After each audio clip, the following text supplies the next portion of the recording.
హిందుత్వం కాబట్టి ఇది మనం మదిలో పెట్టుకొని గుడికైనా దేనికైనా ఊరికైనా ఆపదొస్తే శివాజీలాగా ముందుకు కదలాలి. ఏదైనా సరే పూజలు చేయగానే సరిపోదమ్మా. ఎందుకంటే ఈ రోజున చాలా గుడులు కూల్చుతున్నారు, చాలా అన్యాయం జరుగుతుంది, హిందువులకి ఎక్కడ న్యాయం లేదు. అది మైండ్లో పెట్టుకోండి. శివాజీలాగా పోరాడదాం, అందరం ముందుకెళ్దాం. ఈ యొక్క అవకాశాన్ని ఇచ్చిన పెద్దలకు అందరికీ కృతజ్ఞతలు.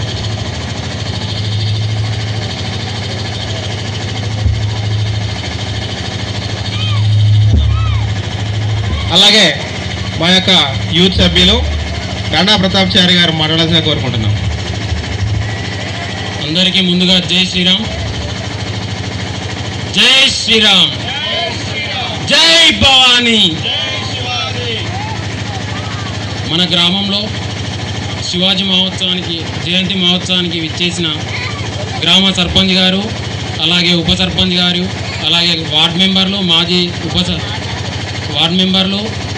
మాజీ సర్పంచ్ గారు, అలాగే గ్రామ పెద్దలు, గ్రామ ప్రజలు, ముఖ్యంగా గ్రామ యువత అందరికీ శివాజీ 396వ జయంతి శుభాకాంక్షలు.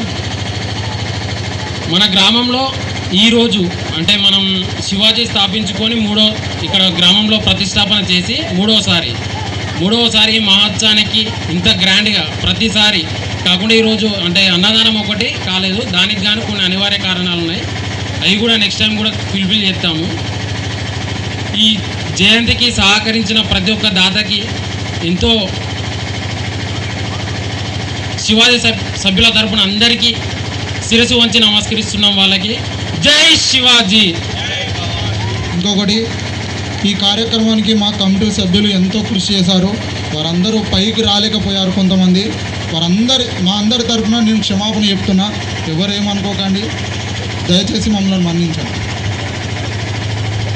సో మనం జరుపుకోపోయేటువంటి ఒక ఛత్రపతి శివాజీ జయంతి మాత్రమే కాదు, ప్రతి సంవత్సరం మనం జరుపుకునేటువంటి పండుగలు, హిందూ పండుగలు, అవన్నీ కూడా చారిత్రక నేపథ్యం ఉన్నటువంటి పండుగలు. అవన్నీ కూడా చెడుపైన మంచి సాధించినటువంటి సంకేతంగా మనం చేసుకునేటువంటి సెలబ్రేషన్స్. కాబట్టి ప్రతి సభ్యులు కూడా, ప్రతి హిందువులు కూడా తమ యొక్క పండుగలను గ్రాండ్గా ఘనంగా ప్రతి సంవత్సరం జరుపుకోవాలని, ఉగాది అయితేనేమి, దసరా, దీపావళి కావచ్చు, హోలీ కావచ్చు, ఏదైనా కానీ ఇవన్నీ కూడా చెడుపైన సాధించినటువంటి మంచికి ప్రతీకలుగా ఉంటాయి. కాబట్టి అందరూ వాటి యొక్క నేపథ్యాన్ని గుర్తించి సెలబ్రేషన్ చేసుకోవాల్సిందిగా కోరుకుంటున్నాం. మా హిందూ ధర్మం నుంచి వెళ్ళి, మా హైందవ ధర్మం నుంచి వెళ్ళి, మా హిందూ బంధువులందరికీ మేము ఇచ్చేటువంటి ఇదే, దయచేసి కూడా మతం మారకండి, తల్లిని మార్చకండి, మతాన్ని మార్చకండి. మన దేశం భరతఖండం, భారతదేశం. ఈ దేశం కేవలం హిందువులకు మాత్రమే ఆస్కారం ఉన్నటువంటి దేశం. పక్కన బంగ్లాదేశ్, అటు పక్కన పాకిస్తాన్, పక్కన చైనా, ఇటు పక్కన శ్రీలంక, ఇవన్నీ కూడా ఎక్కడ చూసినా కూడా ముస్లిమ్స్ కంట్రీస్ మాత్రమే ఉన్నాయి. మనం వెళ్ళి అక్కడ బ్రతికేటువంటి రోజులు లేవు.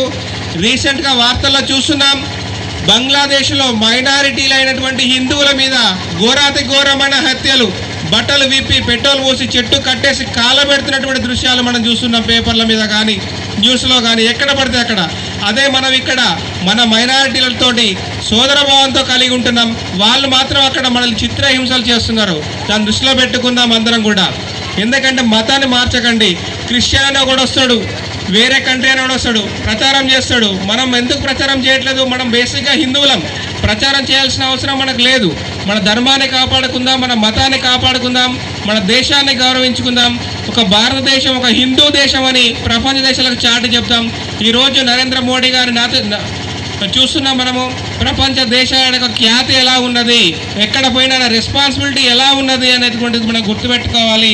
సో అందరికీ కూడా పేరు పేరున ఇక్కడికి వచ్చినందుకు, మా ఈ కార్యక్రమాన్ని వీక్షించినందుకు, మాతో పాటుగా ఈ కార్యక్రమంలో పాల్గొన్నందుకు ప్రత్యేకించి సర్పంచ్ గారికి, ఉప సర్పంచ్ గారికి, వార్డు సభ్యులకు, గ్రామ పెద్దలకు, యూత్ సభ్యులకు, యువతకు, అదేవిధంగా వచ్చినటువంటి ఆడవాళ్ళందరికీ కూడా కృతజ్ఞత తెలియజేస్తూ ఈ కార్యక్రమాన్ని ముగించుకుంటున్నాం. ఫోటోలు దిగాలనుకునేటువంటి వాళ్ళు స్టేజ్ పైన వెళ్ళి దిగాలి. అదేవిధంగా ఇక్కడ డ్యాన్స్ వేయాలనుకునే పిల్లలు కూడా ఉండొచ్చు, సాంగ్స్ పెడతారు, డ్యాన్స్ వేయచ్చు.